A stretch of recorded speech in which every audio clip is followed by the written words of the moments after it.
And today I've got a really good story time. I know you guys are going to enjoy it. Was sent in to me, and it's about arguably one of the worst managers I've ever heard about in my entire life, that one of you guys have had to work for, so I knew it would be something you guys would enjoy. So yeah, without further ado, let's get into it, but it'll be a doozy, alright. So at the time of this taking place, the person who sent this to me had just turned 16 years old, and they were hyped to get a job. I feel like when people turn 16, they go into like one of two camps. They either want to go get a job right away, or they want to live in their parents' basement until they're 35.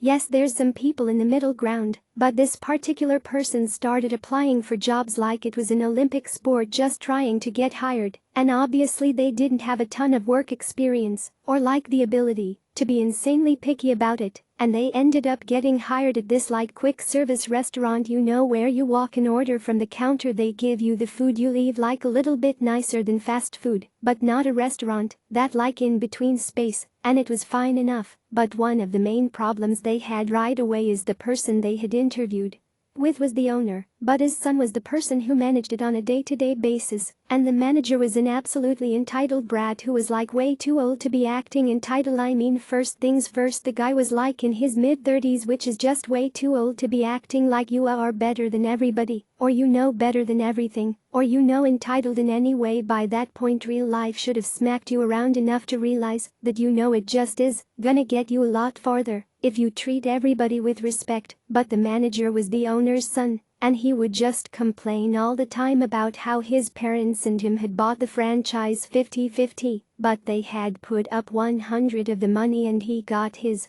50 through managing it, and he thought that was really unfair, and they should have just given him the profits from his 50, and he didn't like that he had to work to earn it. That's the level of entitlement, dude. Imagine your parents saying, listen, we're gonna buy you a business, you just have to run it, and you'll own 50, we'll put up all the money. First things first, you're an adult. If you don't want to do that, you can say no. But second things second, that's a fire deal, man. You get 50 equity in a profitable business, and all you have to do is show up. That sounds pretty fantastic, but whatever. He would always complain to the workers that this job was a bunch of crap, and he should have been able to just take his 50 and stay home, and the workers were always kind of unsure how to respond to these stories because he was paying them $7.25 an hour. So he's over here complaining about he has to work for his thousands and thousands of dollars every month based on what they would make on a Friday night, probably in the tens of thousands of dollars every month. And he would complain to the people he's paying $725 about how it was totally unfair that he had to work for it. So it didn't make him popular, but it went beyond just complaining and acting insanely entitled. One of the most annoying things that he would do on a regular basis is just disappear, and he also hated when things weren't done his way or without his permission. So basically, if you were working an 8-hour shift, there would be 4 hours where no one could really do anything because he demanded that everyone get his permission to do everything, and then would just vanish. And when I say vanish, I don't mean disappearing into the break room to text someone real quick or something like that. I mean he would say things like, okay, I'm gonna go get some water, I'll be right back, walk across to the gas station in the same parking lot, and just not come back for 3 hours. No one really knew what he was doing or where he was going, but it was annoying because obviously he would come back after hours of being gone, and at first when he started doing this, they would try to keep working and try to keep things running, and the reason it ended up causing a bunch of standstills is when he would get back and something wasn't done to his liking the way he would have wanted it done, or whatever. He was one of those people that's fantastic at finding problems, so there always was a problem, but he would come back and just complain that nothing was done the right way, and he would get so angry at them for doing things without his permission that he would ruin the things that they had already done because they didn't ask him. Keep in mind, this isn't insubordination, where all the workers are just doing whatever they want because they don't respect you, and you're trying to get respect back. We're talking about he would be gone for hours, come back, see that they had done the dishes and get mad at them and be like, why did you do the dishes without my permission? And according to him, we needed it to keep the restaurant running was not a good enough reason to have done it without him. I don't know, man, maybe don't leave for hours at a time if you want a restaurant to ask you every time they do the dishes. Also, I've never worked in a restaurant, I don't own a restaurant, but I feel like, if I did, I would be so annoyed if people were constantly asking me like such dumb questions like, can I wash the dishes, because it's a restaurant. Yes, of course we should wash the dishes, that's how you keep clean. Dishes are supplied. Like, I feel like, if anything, it's insane what a control freak move to demand that they ask for permission to do literally anything. Can I see this person? No, like what, you have to get permission to do literally anything around here. Can I breathe? Let me think about it. Don't breathe until I get back. Disappears for 5 hours and listen, maybe I could understand a little bit if he was only gone for like a couple minutes, but if you're gone for an hour or two, then yes, your restaurant has to do dishes, otherwise you guys probably just couldn't sell food anymore. I don't know how many dishes a restaurant usually has, but I'm sure if you just didn't wash them for an extended period of time, eventually you'd have to start using like contaminated stuff, which is a big no-no. That'll get your restaurant shut down. Or do the dishes. But one time he comes back and sees that they had done the dishes, and he's so incredibly pissed about them doing it that he starts grabbing dishes out of the stack and breaking them. And when one of the workers yells at him and is like, dude, stop breaking the dishes, we just washed them, he says, well, you're going to wash them again. And then the person literally said they didn't know why they quit after he did this. He started picking up the plates that they had just taken the time to clean. They had cleaned them properly, they had done everything by the book. And he starts spitting on them and using his shirt to rub the spit all over them, so they have no choice but to rewash them. Which, listen dude, even if you want him to rewash it, that's just such a douche move. Imagine you just spent like an hour washing all these dishes. The guy comes back after being gone for 3 hours doing God knows what, and just starts ruining all the hard work you did. I would have been pissed, bro. I probably would have quit right there. And a few of the people put in there 2 weeks shortly after that, probably due to this event, but he ended up like spitting on all the dishes and making them rewash it. And it wasn't even like you just spit all the dishes and said rewash them. That would already be a big douche move, not very cool. But on top of it, while they were rewashing them, he was just standing over their shoulder like berating them. You didn't do that right, you didn't do that right.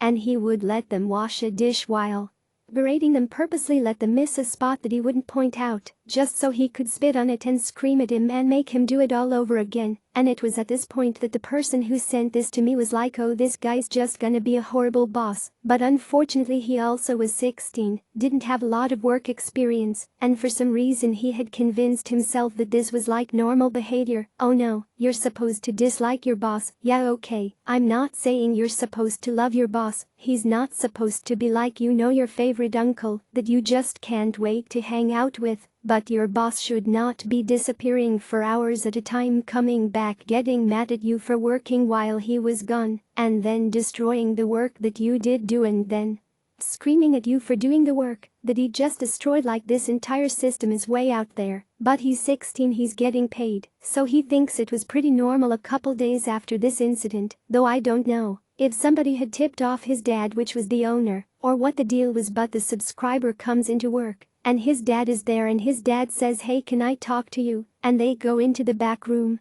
and they get into the back room, and the kid is kind of excited because he's thinking it's finally his chance to tell the owner how his son really runs the business, what's going on when he's not there, like what it's actually like. This guy is in here every day, so he probably doesn't know the extent of how much his son sucks at being a manager. As long as the place was making money, that's probably all he cared about. And so he says, how's my son been doing managing? But as soon as he asks that question, the door opens, and it's very obvious that his son had been on the other side, listening through the door to like try to see what he was going to ask him. And of course, as soon as he heard that he was being asked about, swings open the door. All, hey, I didn't know you guys were in here, mind if I sit in? And his dad, instead of telling him to get out, I don't know if he wanted to be inconspicuous or what, was like, yeah sure, sit down anyways. How is my son at managing? And asked the kid again. And listen, I'm sure like in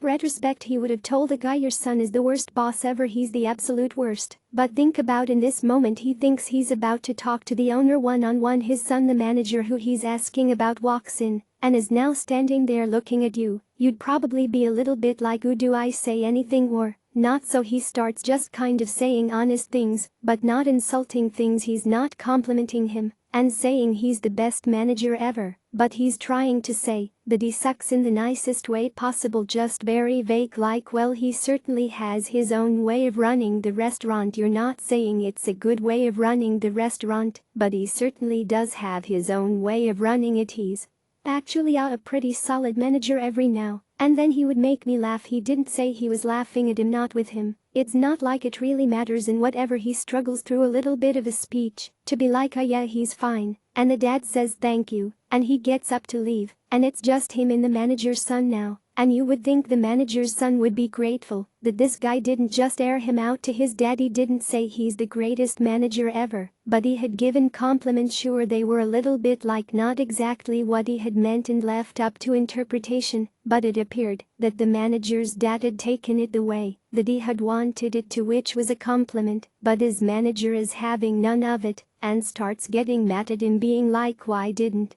you compliment me more? You know that's my dad that owns the restaurant, and sure, maybe I could get that if you're a good manager, like you're a good manager. The owner shows up, your friend doesn't really hype you up that much, I could understand that, but he has to have known that everybody didn't like him, so he's just expecting them to just cap to his dad to keep him getting promoted or being in charge. Even then, even if the worker would have been like, your son sucks, it is his son at the end of the day. I'm not saying that's the way it should be, but let's be realistic, sometimes that's the way the ball bounces anyways. The manager starts laying into him, being like, that was your chance to make me look better, and you didn't take it, and I don't appreciate that, blah blah blah blah blah. And the worker is really confused because he had thought that he had done everything in the way that he would have wanted the question to be handled if he was in the manager's position, and he wasn't gonna just outright lie and say it was all sunshine and rainbows. So whatever, he gets berated for a bit, and then the manager goes about his day, and that's kind of the end of it. He's not especially more mean than usual. He doesn't even disappear that day. They just have that awkward moment in the back room with the owner of the store. But a couple days later, the subscriber comes in and says, hey, it's my cousin's birthday. I've never asked to go home early. Is it okay if I leave 15 minutes early so I can get to the birthday dinner on time? And his manager looks at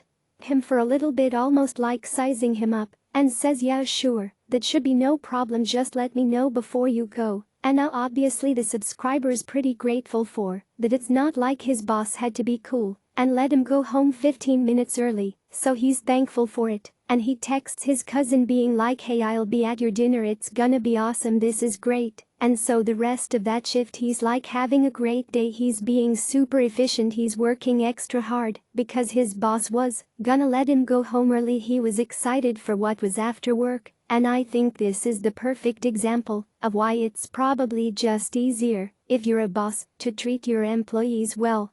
He openly says that when his boss worked with him and there was something going on after work he was excited about, that he was a better worker and more efficient because he was just in a better mood. Like, I feel like sometimes bosses love to crap all over the workplace morale to get control or whatever, but they don't realize that miserable people are way less efficient workers. I mean, think about it. If you hate your boss, are you really gonna be running as fast as you can to get whatever he asked you to do done? No, you're gonna take as long as humanly possible and then crappily do it 15 minutes before the deadline. Let's be honest, if you're a bad boss, you're gonna get the like work equivalent of someone who doesn't want to do any of the homework in class but understands they have to turn it in half-assed and probably not even right 95% of the time. Like, I feel like it would just be so much easier to treat your employees with respect, have them like you and do good work, but whatever, the rest of the day is up pretty solid, and about 30 minutes before he's supposed to leave, the manager says that he's going to be right back and disappears, and the worker even looks at him and says, it's really important to me that I get out of here on time, so I know sometimes you disappear forever, but can you please be back? And he says, look, I promise you I'll be back in 30 minutes for you to get off, just hold down the fort until I get back. And the subscriber's obviously reluctant, he's not 100 that he's going to be back, but he doesn't really have a choice, and he's gonna give him the benefit of the doubt like he's reluctant, but he's been really cool today, maybe he'll actually be back in 15 minutes, and he dips, and so they're waiting, he said he'll be back in about 30 minutes, and 20 minutes go by when all of a sudden a crap ton of cars start pulling up into the parking lot. I don't know if there had been an event nearby or something like that, but apparently it gets crazy, and he only has 2 other co-workers there, and usually 4 or 5 people were needed to run the store, so they're already short-staffed in this rush. Comes in, and of course the manager is nowhere to be found, so he starts helping, and he's got his eye on the clock and the time starts to tick by. In the time he's supposed to get off passes by, sure enough, manager's not back. An hour passes by, manager's still not back, so now it's even beyond when he was supposed to go home. He's getting overtime now, and so it goes another hour, so 2 hours have passed since he said he was going to be back, and he's still not back. And at this point the subscriber is working like a 10-11 hour shift, and he's pissed off, and so he demands that they're like assistant manager that doesn't have a lot of power. By the way, same situation where it's like, why did you do anything while I was gone? I don't know why you would even bother having an assistant manager if they can't do anything. And he says, look, I was supposed to be out of here 2 hours ago. I really gotta go to my cousin's birthday thing. I'm already insanely late. Can you please call the manager and tell him to get back here? And the assistant manager is like, yeah, I'll try my best, but work with me, you know how he is. And the assistant manager was a cool guy, and so he calls him, and he says, look, you told this guy he could be out of here a while ago. He's working overtime. Can you please come back so that way he can leave? And he hears the manager start laughing on the phone and saying something of like, oh, that guy thought he was actually getting off early, and he gets pissed, and he starts saying that like he's not in any rush to get back, and tell that guy that he's going to be closing. And listen, they didn't close for like another 2 hours, so the guy would have literally worked a double shift if he would have stayed and closed. And so he's thinking to himself like, one, I don't want to do that, you really screwed me over. I'm pissed. I want to go home too. It's illegal cause this kid's not 18. I'm pretty sure the rules are you can't have anyone under 18 working past a certain time. I'm not sure what the time is, but this definitely would have put him past that. And on top of it, the manager laughing at him, being like he actually thought he was gonna get off early, blah blah blah. It just really pissed him off to the point he straight up grabs the phone out of the assistant manager's hand and says like, dude, you need to get back here. I've gotta go. Come on, you have a job to do. You're supposed to be here at your restaurant when it opens. Get back here so I can leave. And the manager asks like, is this da da da? And he confirms that it's him, and he says something along the lines of like, I'm your boss, don't talk to me like that, you need to treat me with some respect. And on that note he's had enough, and he snaps. He says, you don't treat us with respect, so I'm not gonna treat you with any. I'm not closing. I don't care what you say, no matter how much you want me to say I've worked overtime, I'm not staying. And his manager, instead of being like all right fair, starts trying to argue with him again and says, yes, you are closing. And so now he starts busting out the law dictionary. No, I'm not. It's actually illegal for me to close because one, I'm supposed to have someone with me that's an adult, and a person who closed alone usually, and on top of it, it's past the work hours, so I'm not going to close because it's illegal. And usually he would never do the whole like, oh, it's illegal for me to close blah blah blah blah, but he just was not closing. Plus those laws do exist for a reason, like it would suck to have to work till midnight closing by yourself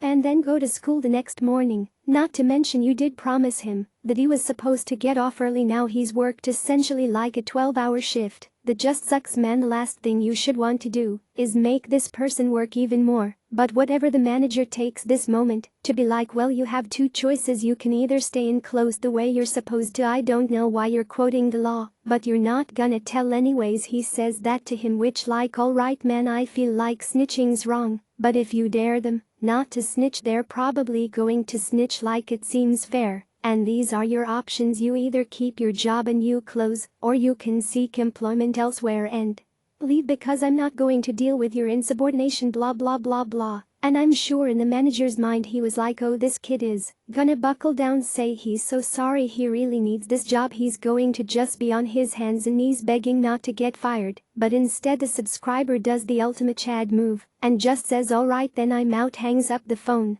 and walks out. And his co-workers, when he's walking out, we're like, who's gonna close? And he looks at him and says, I don't care, not my problem, I don't work here anymore. And listen, he did feel bad for his co-workers, but he was just following the boss's orders, either you close or get another job, so he's just doing what was told to him, getting another job. I don't know why you would expect, like what you would expect to happen, excuse me. If you dare someone, like either deal with it or get out, chances are they're gonna get out. I don't know, it doesn't really matter what the situation is to me. If somebody says it's my way or the highway, I'll just take the highway, I'm good, I can cruise at 75 miles per hour wherever I want to be, that's fine with me either way. Almost as soon as he quits and gets in his car, his phone starts ringing and it's from his manager, and for whatever reason he decides to answer it, and his manager's like, are you really deciding to pick closing over your job? Or you get what I'm saying, like, are you really gonna pick your job over closing, blah blah blah blah, whatever it was. And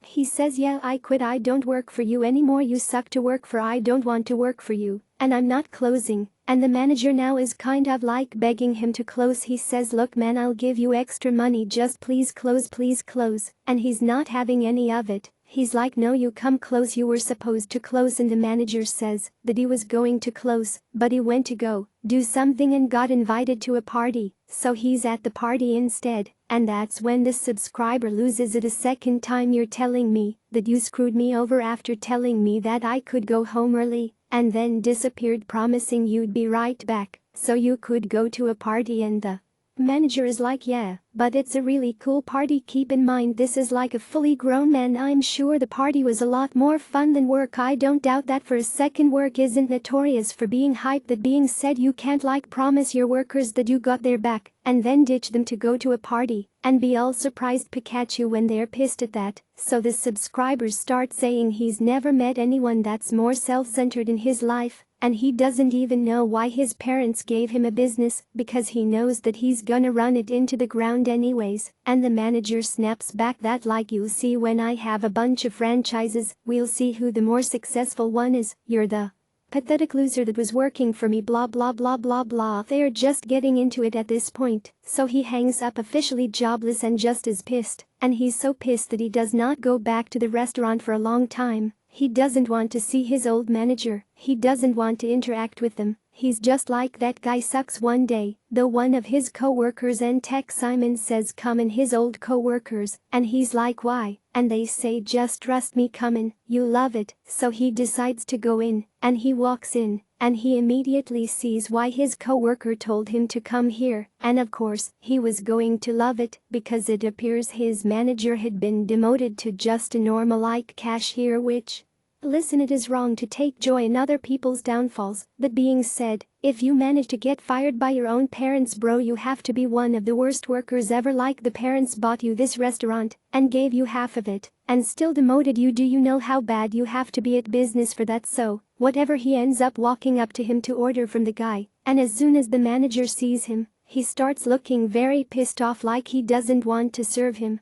And the subscriber just smiles. And remember, the last time they had talked, he had talked about how he's going to be super successful and own all these franchises, and the subscriber's just going to be a pathetic loser. So he places his order, and before he can get the number back, he goes, oh, by the way, I don't really think you're going to be owning more franchises at this rate, and just smiled, which, listen, 100 is talking crap, but talking crap is an art form. And it's hilarious. Like, imagine somebody telling you, like, I'm gonna be a lawyer one day, and when I'm a lawyer I'm gonna sue you and take your house from you, blah blah blah blah blah, and then you're moving into your brand new mansion, and the guy that's like lifting your couch is the guy who said he was gonna sue you. There's just a certain amount of sweet victory in that, and someone saying they're gonna go on to be the most illustrious billionaire franchise owner of so of all time getting demoted by his own mom and dad and then having to take your order is funny, but the manager hates that and starts losing it, except the only difference is he's just some cashier losing it on the customer now, and just starts yelling at him about he's not gonna serve him.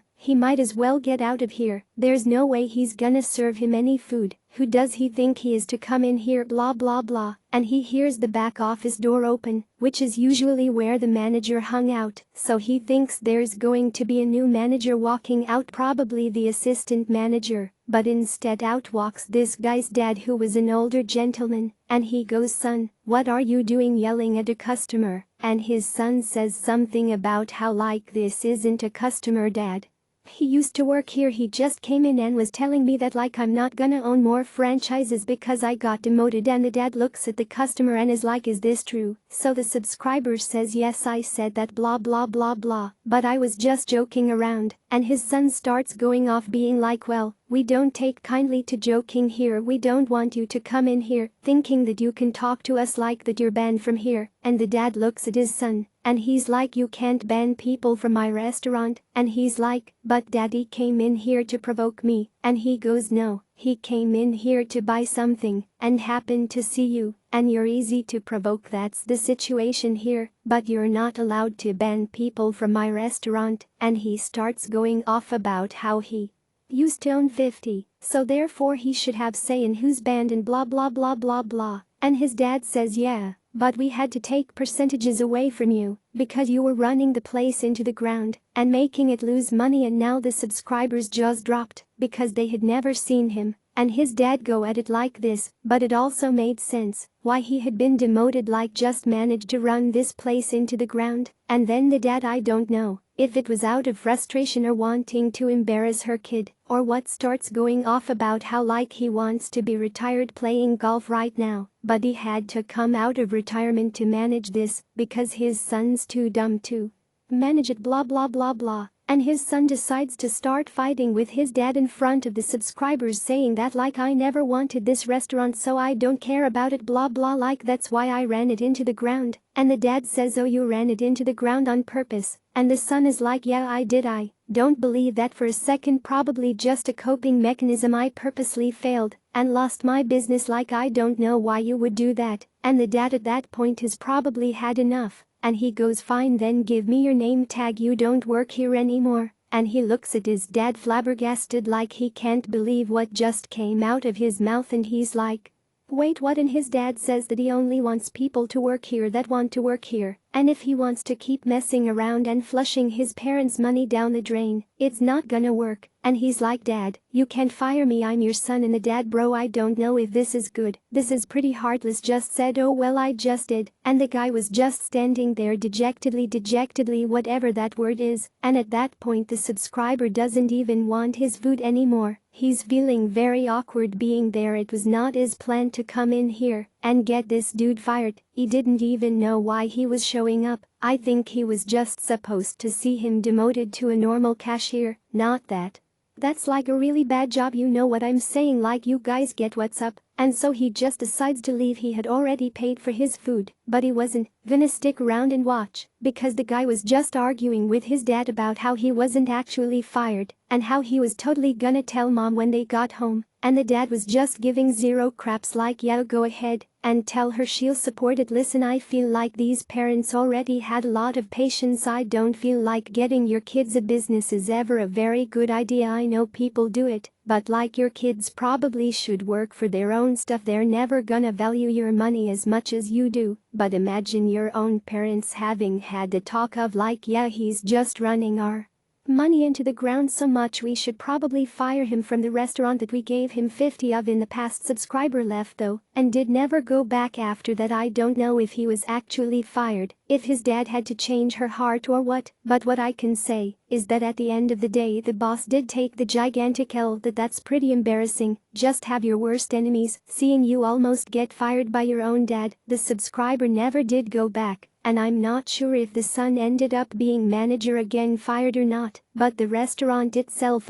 is apparently closing. He got a text from a few of his co-workers that were still there. I'm surprised they were still there. I feel like after all of this, it definitely would have been writing on the wall, time to go time. But apparently the franchise owner was just so fed up with the way it was being ran unwanted that he just decided to close it. And listen, I don't know what the dealio with the restaurant was, but imagine the son had just ran it into the ground and given so many customers bad experiences that it was just unsalvageable, like, no matter how hard they tried to go back out there. Hey guys, we're under new management, come check it out. Everyone was like, no, remember the time the guy yelled at us and then disappeared for 3 hours with our food, came back with half of it eaten and said, oh my bad, but you guys will still pay for it, right? That was crazy. Oh yeah, he did that one time too. I forgot to include that one earlier. But one time he took a customer's food after they paid for it, went to his car for some reason, and then just like didn't come back. And so they had to make the customer a whole new order of food. And the customer was just mad confused because he was like, wait, didn't your manager take my food? And they were like, yeah.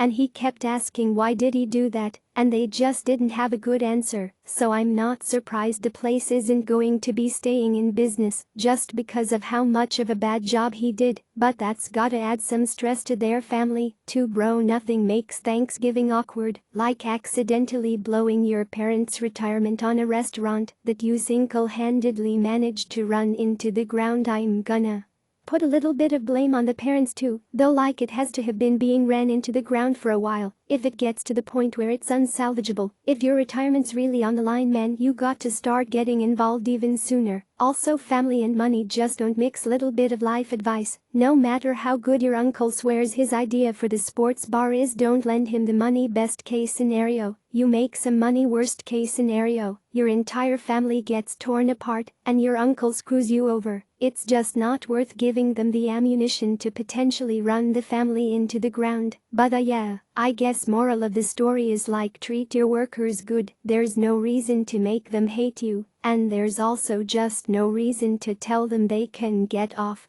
early if they can. I'm still not really sure why he did that. If he would have just been honest, all of this probably could have been avoided. Probably not the closing, but the fight part. But yeah, a pretty big fall from grace from owning the restaurant to not even working there. Pretty big L. Anyways guys, I think that's gonna do it for the video, though hopefully you enjoyed. If you did, I really appreciate you all taking a second to press the like button. Let me know what you thought in the comment section down below. I've been cranking out the longer videos. Okay, I think I might go back to every other day and aim for like 30 minutes on average. So, if that sounds good, let me know in the comments if you'd prefer them shorter, longer, whatever. I just need to know. Alright, help me help you, baby. Anyways, beyond that, subscribe if you're new, turn on notifications, all that good stuff. And if you like the story times but would prefer to listen without gamma play, I do post the audio over on Spotify. Feel free to go check that out. And there's also a playlist down in the description down below where you can check out my favorite story times of the year so far, so be sure to do that. And yeah, on that note guys, I think that'll do it. Don't get anyone pregnant. If you do, make sure they're hot. And hopefully I will see each and every single one of you guys next time I'm out. Peace.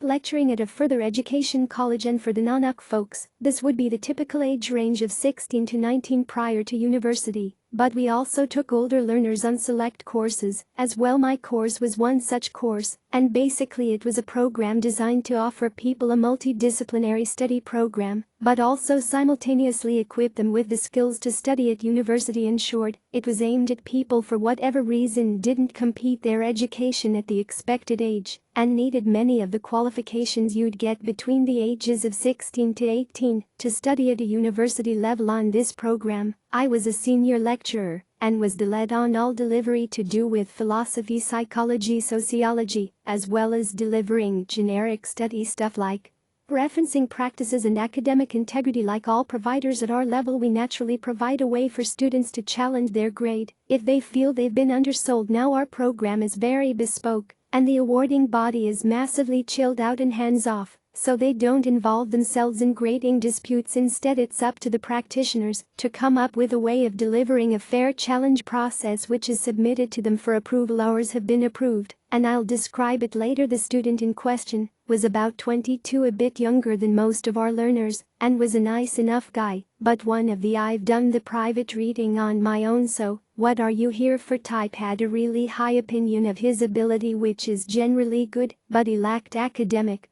finesse in some areas and refused to believe what we were pointing out was correct. This was fine. His grades were all right until one of my final philosophy research papers. It was not his best work as he had strayed from his own articulated aims in the paper, and there was a lot of irrelevance going on. I gave him a modest grade, and the grade caused his near-perfect record to be ruined, and several other students who he perceived as less intelligent than him got better grades. I'd like to challenge my grade, he said after I gave feedback. Okay, so you believe your work has been marked incorrectly, and he confirmed it. Okay, but I mean you've looked over the marking criteria and you believe that I haven't applied them properly, and can point out how. He paused a little here and then said, yeah, okay, this is absolutely, you're right, so I'll get the ball rolling on it. Thank you for being honest with me. I think he was expecting maybe having to fill in some kind of form like a written appeal or something. That's not how our grading challenge works at all. The first thing the student needs is to pinpoint precisely which areas of grading they believe were undermarked, and they have access to the rubric on their assignment which tells them what the marking criteria are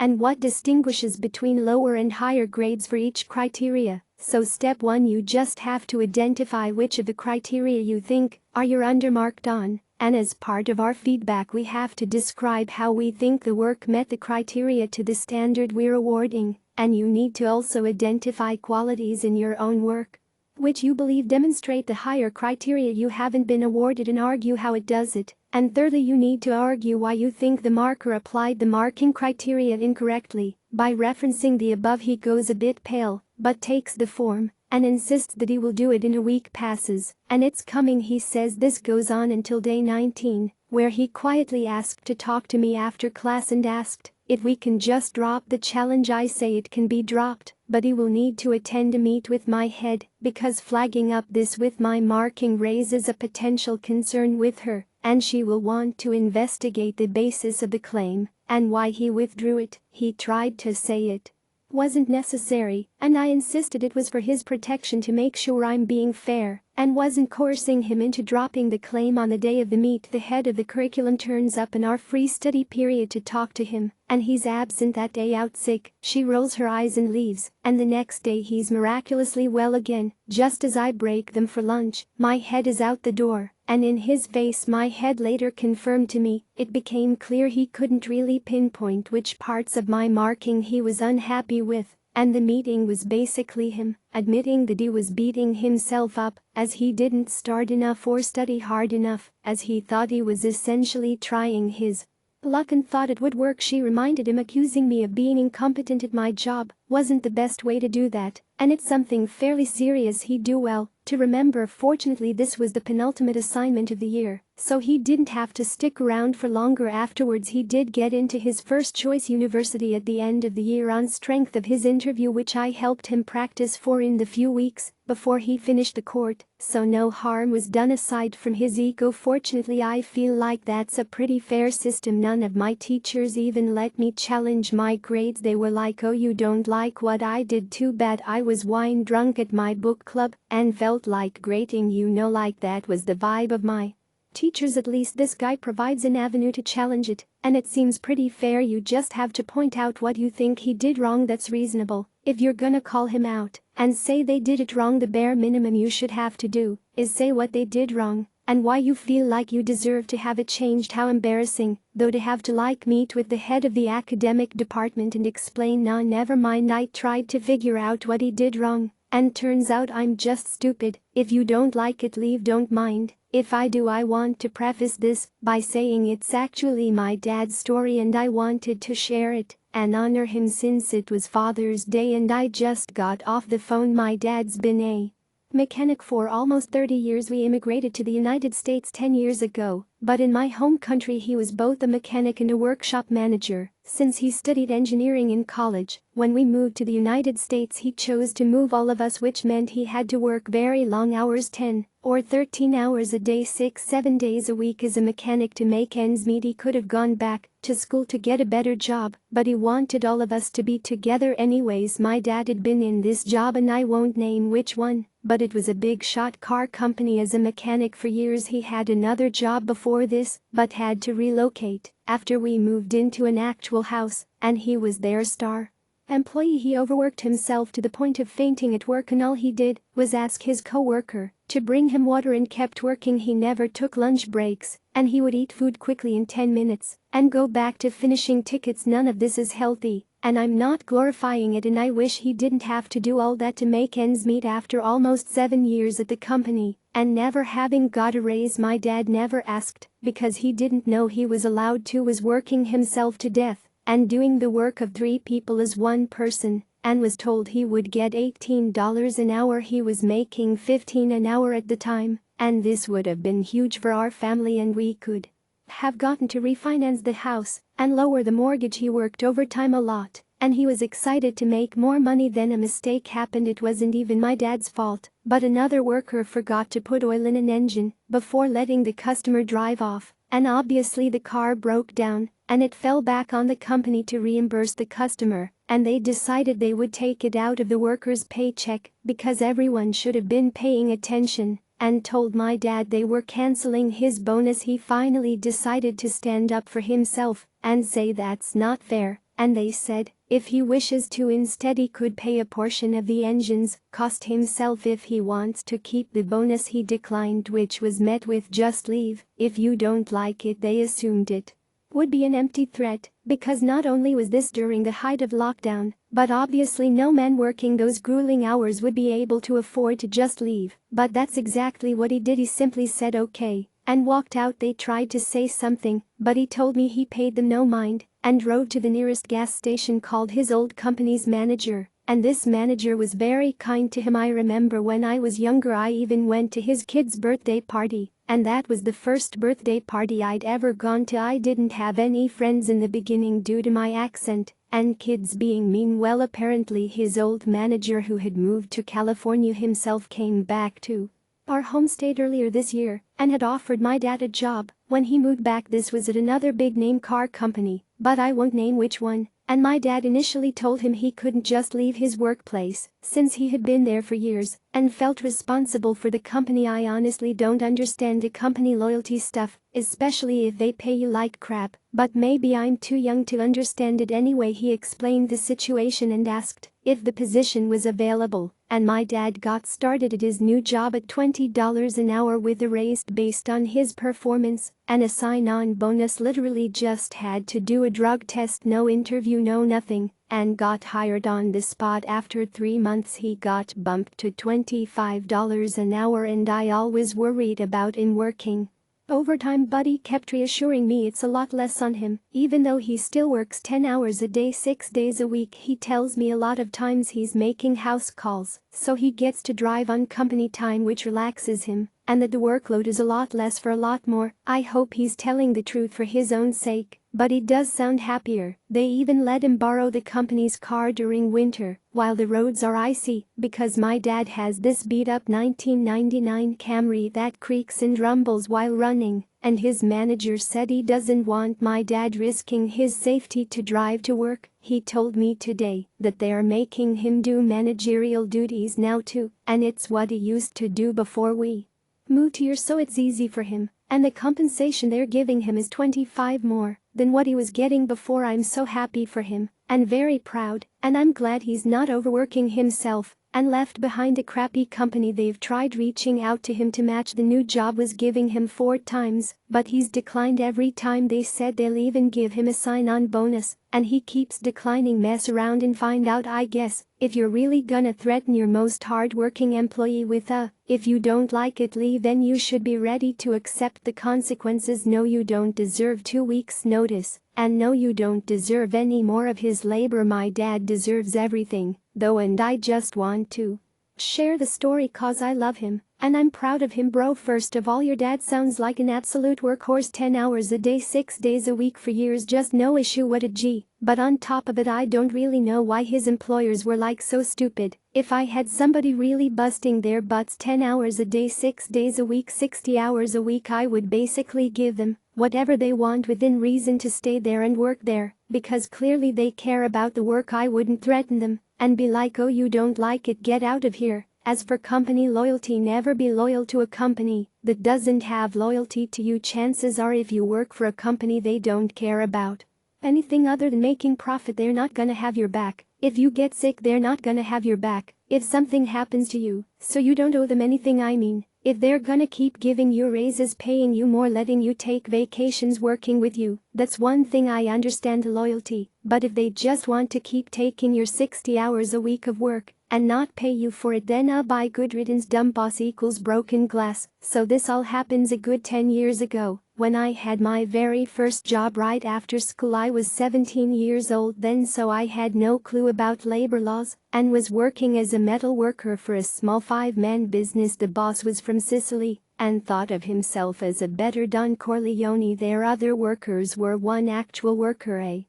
50-year-old school chief that forgot more than anyone ever knew and kept the entire shop running, and one apprentice in its 4th and last year, and Robin, an arrogant douche, but pretty competent. Then there was the apprentice of the first year who was always so stoned wean kept growing out of his ears, and then there was me, a more theoretically orientated guy who wanted to work in the IT sector. But since my dad considered me too dumb to do it, second best grades in every subject my finishing year. But that's another topic, and he paid for my applications. He had me do some proper work. The boss himself was working in the office, doing the designing of the stuff we would cut up, build, weld and install. I had 2 left hands coming fresh from school, but the boss grabbed a screwdriver, would jump in a ditch, put a helmet on, and start praying. He was a walking catastrophe on 2 legs. He always hired himself people with either no clue about labor laws or no other choice, so he could pretty much do what he wanted. The 1 year I worked there, according to my contract, I accumulated a good 200 overtime hours, which I didn't have any proof about, but I could smear him up my rear. So we were on a construction site a good hour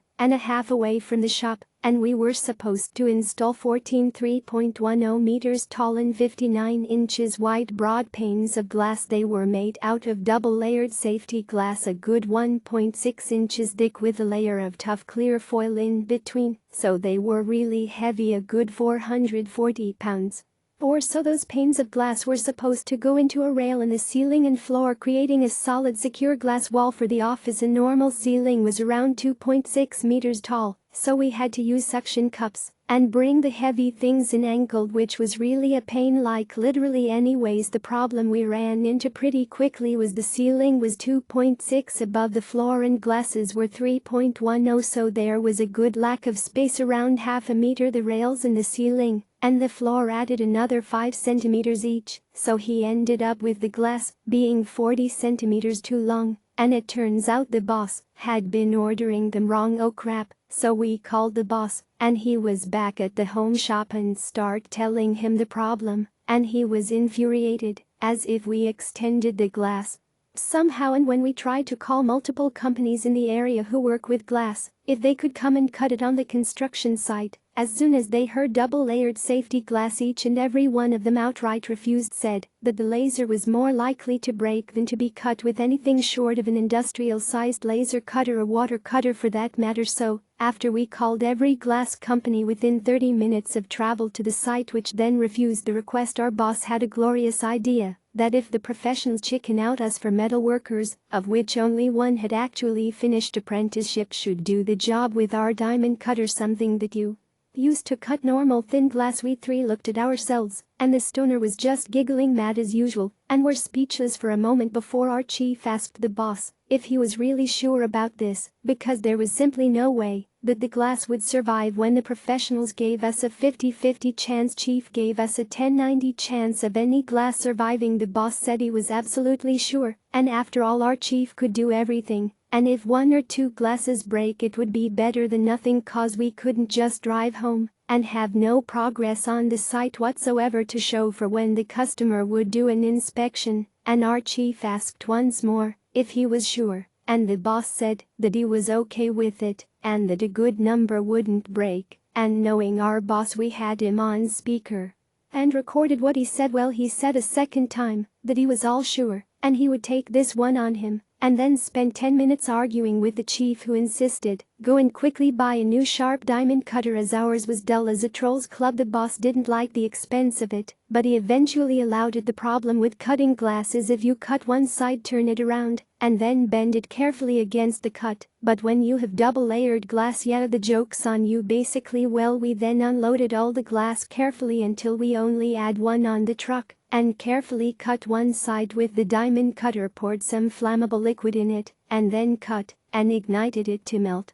the foil layer, and then turn the whole thing around, cut the other side, and carefully started to move the top fourth back and forth to widen the cut until it would crack all the way through. So from the 14 glasses, 11 were killed with a crack suddenly going down, splitting the entire length in half. So 3 glasses survived the massacre, and the rest had to be reordered completely by our boss instead of just being sent in for professional cut with a proper machine. He later complained about it, asking why we did it, and we simply played along with him and then showed him the recording of him saying twice that he was fine with it. He kept grumbling and making snarky remarks, but in all honesty, this was just one of the many instances, so we simply nodded and ignored him. He could have only gone after the chief if he had pressed the issue, but without the chief nothing would run in the shop, and the boss knew it. And I was on my second to last month and already had a contract for my real apprenticeship signed and sealed, so it wasn't like I cared anyways. Oh man, I know glass takes an insanely long time normally, but I'm sure with all the shortages going on this was even more brutal. I also love his snarky remarks like you guys didn't make him quadruple check it. Speaking of quadruple checking, though, I feel like if you're going to order 14 insanely large panels of glass that are expensive and take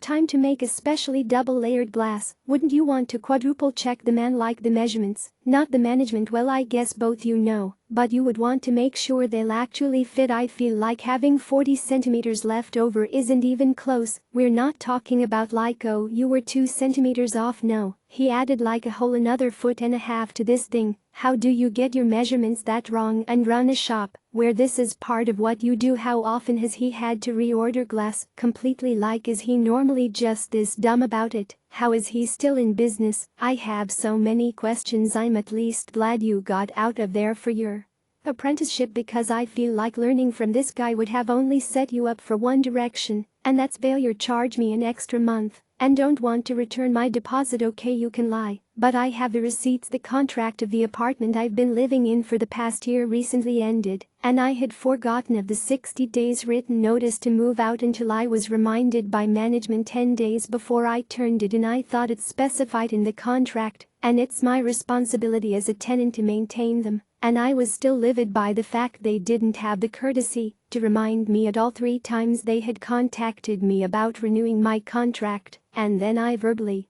declined, and all 3 times they said they'd take note of it. And me being the fool I am, I believed them. Since I did not provide the 60 days notice in writing, I was forced to pay an extra month of rent that, regardless of my moaning and crying, was not waived. And throughout my panic they kept reminding me that it was in the contract and they couldn't do anything since I had to pay an extra month. I decided I was going to do everything in my power to get the deposit back. Cueing the malicious compliance, I went through the entire contract. The contract specified I was allowed to be present during inspection as long as I provided a written notice in advance with no date specified, and I had the right to any information extracted from the inspection. The contract also specified that the apartment has to be left in the same condition it was received, and I was responsible for cleaning fees from any services they'd have to use. Before I actually start the juicy part of the story, I have to mention I took detailed pictures and videos of the apartment when I moved in, and unfortunately mine was dirty. Even food on the carpets. I requested it to be cleaned, and they never did it, so I took care of it since I'm terrified of confrontation. But I still saved and recorded anything that was not okay, regardless of how mild it was. The day I read the contract, I emailed them requesting to be present during the inspection, and I wanted a copy of everything obtained from that inspection to compare with my notes. They didn't respond that day, so I took it upon me to email them every day for the next 4 days until they got back to me with the following reply: per the rental agreement section blank blank, move out inspection, you may be present at move out inspection If you notify us in advance of writing your request. You turned in your keys into the Dropbox on 5/30/22 and never requested a walkthrough, and the walkthrough inspection was completed this morning. I obviously forwarded all of my previous emails asking if those were not considered in writing, and they offered to redo the inspection with me present, but I was out of town, so I requested all the data from it, which they instead agreed to this day. I have not received anything from the inspection. But I did find out they didn't actually do it until 3 days after they said they did it on email via the bill they sent charging me cleaning fees and no deposit. I was like, alright, since you're not gonna send me what I asked for, I'm gonna send you what I highlighted the part where they lied to me about the inspection date, attached pictures of how I received the apartment compared to how I left it, and made sure to include their timestamps. Advised that per the contract there's no reason for them to charge me cleaning fees since it was in better condition than received, and I demanded my deposit back and sent them receipts for all the products I used to clean the apartment, including a new vacuum, so they could refund me at their early instant convenience or I'd contact corporate directly. I also advised that I'd send them all communication we'd ever had, the lies they told me, and the rest of the images and videos I have of the apartment. I have no idea if I would have gotten anywhere contacting corporate, but it doesn't matter, because within 3 days I got my deposit back and refunded for everything I spent on supplies. I did leave a review on every site I could find, but the Google one got removed for some reason. Apartment complexes are some of the shadiest places. Whenever you're leaving, dude, I'm telling you, you could leave like one solitary dust speck in the apartment or we can't give you your deposit back. It was in horrible condition. If you're ever moving into an apartment, do what this person does and document everything. Trust me from experience, they will try to screw you. I don't care how cool you think the apartment is, they will, so make sure you keep records of everything. Unfortunately, this is a lot more common than you would hope for. At least this person kept records, though, you know what I'm saying. I'm surprised they paid back, though. I feel like usually they would just tell you to eat it and contact corporate too. The Office evolution from petty revenge to pro revenge with a dash of malicious compliance. About 6 years ago, I decided to join the adult world and picked up my first real job doing technical support for a communications company. The place was awesome, great environment, and I loved everyone on my team and couldn't have asked for more. A short while later, I got promoted and had to move to the other side of the office. Enter the villain. Villain is an account manager that I hadn't really had to interact with much in my previous position, but she was friends with some of the other account managers I got along with. Her desk was opposite of mine with a cubicle wall between us, and we would have a monthly beer testing and separate wine testing each month, and our group of friends melded, and the villain was super friendly, and I thought we were on good terms. A few months go by, and I get called into my boss's office, and there were some reports about me that I was vaping in the office. I was along with about half the office, but at no point was I obnoxious about it. I made sure to blow whatever little vapor there was down beneath my desk and out of anyone's way. I was like, hey, whatever smoke really bothers me, so it's probably the same, so for whoever doesn't like vapes. And I quit the next week. Same thing, get called into the boss with another report of vaping. I told him I wasn't doing it in the office, and he said unfortunately I'd have to get written up next time if it continued. The following day, I take my vape into the office, set it on my desk, but leave the batteries in my car, so there's no way of turning it on. Get called in the office, asking what's going on and why do I keep vaping, and my boss vaped himself, so I told him to call him with me, took him to my vape, and showed him there were no batteries in it, and whoever reported it is lying, and he said he'd take care of it. The following week, yet again into the boss's office, and this time there was a complaint that I had clipped my fingernail at my desk, which is not against policy, and I did clip a nail every once in a while if it would get broken or whatever, and always did it over the trash can. We both kind of laughed at the ridiculousness of the situation, and I said, alright, this is getting silly. Who is the one that keeps reporting me? Well, if you guessed it was Villain that was reporting me, you guessed right, it was so ridiculous I ignored it for the next few weeks, and the reports ranged from me cursing on the phone to our clients, which our calls were recorded, and I wasn't to having too many inappropriate things on my desk. I think I may have been the only one in my office with literally nothing on my desk. Beside a Magic the Gathering playmat I used as a mousepad, finally one week I had a pretty rough one and was already a bit agitated, and this time I was eating cereal too loudly at my desk. I started to think maybe I really am obnoxious to sit by, so I asked the other people by my desk if I was too loud, obnoxious, or whatever, and everyone just laughed and asked what I was talking about and that they could barely hear me on the phone talking to clients, let alone eating too loud. Alright, if the villain wants to be petty I can be petty. Cue the petty revenge. I brainstormed for a little while all the things I could eat at my desk that would really annoy her. I thought about potato chips, which would be loud and annoying, but not sustainable, too unhealthy, and I'd get full too fast. Apples may be kind of a hassle washing it off, dealing with the core, and I can't really buy in bulk. And I went to the grocery store for more ideas, and there was a sale on the family-sized Cheerios, 3 for the price of 1. Clearance jackpot. It's not super unhealthy, real crunchy, and I proceeded to eat these Cheerios for a good 4 hours as loud and obnoxious as I could for the next couple of days. Of course she lost her crap and reported me every single day, and my boss and I would laugh about it, and the next week word spreads around the office, and turns out almost no one likes the villain in the office. Multiple people here, or I had never even talked to, approach me and say how hilarious they thought the situation was, and 3 other people brought me things to eat at my desk to annoy her: carrots from one, celery from another, and corn nuts from the last. Can't believe I didn't think of carrots or celery, and they were both amazing, super loud, and I could eat them all day. After a few days of the second week of me doing this, she caught on that reporting me for doing something not against policy was gonna get her nowhere, so she starts reporting me for clocking in and going to get breakfast. Mind you, everyone does this. We would clock in about 10 minutes early, check our emails and agenda for the day, and then grab some cereal or fruit from the kitchen and head back to the desk. I actually got wrote up for this one this time, but now everyone lost the privilege and they cracked out on clocking in and out. The few friends she had left did not really like her much after this, and one day she walks by and says, "Well, I guess you're not above the rules after all." How that's what happens when you don't follow policy. After this I realized, alright, this back and forth is starting to put my job in jeopardy, so I quit with the crunching of food and tried to follow company policy to a T. She was still reporting me for the most ridiculous stuff, but it was bi-weekly at this point compared to the multiple times a week before. A short while later I got an offer from another company I couldn't refuse, so I put in my 2 weeks, and the next day she walks by my desk and casually says, "Guess I win," smirks and walks off. At that I'm a competitive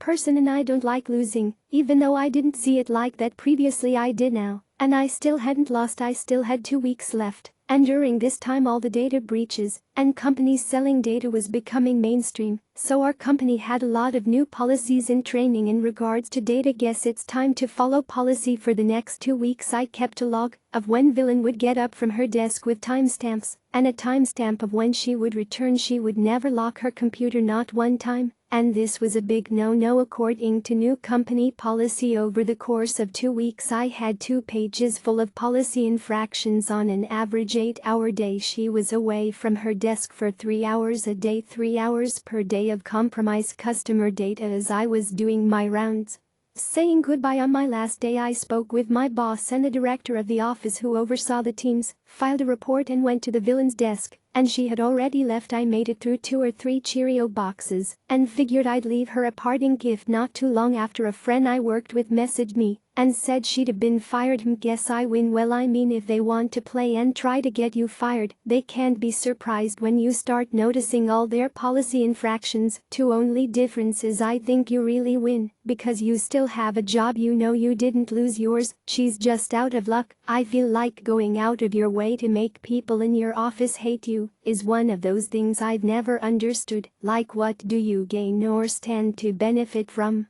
everyone in your office finding you really annoying? Just people being glad that you got fired. That's literally about the only thing you gain by doing this. It's definitely not worth it to anyone out there trying to get into a petty off. You also never want to get into a petty off with someone that's about to quit, cause they really can play by any rules. Like this guy said, "Alright, before I was nervous, I'm leaving anyway, so now I really don't care." You can't win in a petty off with someone that genuinely doesn't care, because at the end of the day it's about making the other person care more. and you got fired. You played too close to the sun. Why trim branches when you can cut down the whole tree? One day I came home and my mom told me that the right side neighbor talked to her and the neighbor claimed a city official came over while we weren't there, stopped by her house, and asked her to pass along a message that a tree on our side of the fence is too unruly and a few branches are too close to her house, and the city's gonna find us if we don't cut it down. So this city was gonna fine us without an official notice. I was certain the neighbor either got the warning herself or was lying for some free gardening. It was our tree, so we would have done it if they had asked properly, but my mom and I decided to just cut it down so it didn't become an issue again. She sent me over to the neighbors to let them know, and after some pleasantries I told her of our decision, and her expression darkened and said that tree isn't a perfect place to cover my bedroom window from the sun, and it gives me privacy. Wouldn't it be cheaper to trim it? Cue the malicious compliance to the city warning. I told her with a concerned face that we're anxious about the city's fine, and if we have to keep trimming it, it would be costly and a big headache. At that point, slight panic seeped into her voice, and she offered to pay for the trimming herself. In other words, we wouldn't have to do a thing or a single penny. A better man would have said yes, but at this point I was a bitter man, and I kept a concerned face and told her if I ever left, no plans to because of my mom's health. My mom was gonna have to deal with it, and I don't want her to have to keep checking in with the neighbor for fear of a fine. And at the end of the day, our tree, our fine, our decision. And I left after the tree came down that weekend, and so did the neighbor's blinds to her bedroom. A few years since then, and as of yet I still haven't seen them go back up. And to think, if she would have just asked nicely, we would still be trimming those branches at no cost to her. I feel like making up a fine from a city is like a pretty big thing to make up to scare somebody. I think everyone's afraid of a fine from the city, or like someone coming out and demanding they cut down their tree. That's a really weird thing to make up. I think most people would take it seriously and consider cutting down a tree. If you really wanted it trimmed, you should have just said that. Dude, I think it's hilarious that her blinds haven't been open since she really was like, I got in way over my head. Are the blinds closed because of her shame? I think that probably has more to do with it. Every time she looks at where the tree used to be, she's like, the Lorax would be so disappointed in me for everything that I did. Anyways guys, I think that's gonna do it for the video. Hopefully you enjoyed. If you did, I'd really appreciate y'all taking a second to press the like button. Let me know what you thought in the comment section down below. I've been trying to make these a little bit longer, so if you appreciate that, like I said, like and comment, and if you're new, subscribe, turn on notifications. If you want more of these to listen to while you're gaming, doing your chores, or whatever, there is a playlist that I made down in the description. But yeah, on that note guys, I think that'll really do it. Don't get anyone pregnant. If you do, make sure they're hot, and hopefully I will see each and every single one of you guys next time. I'm out. Peace.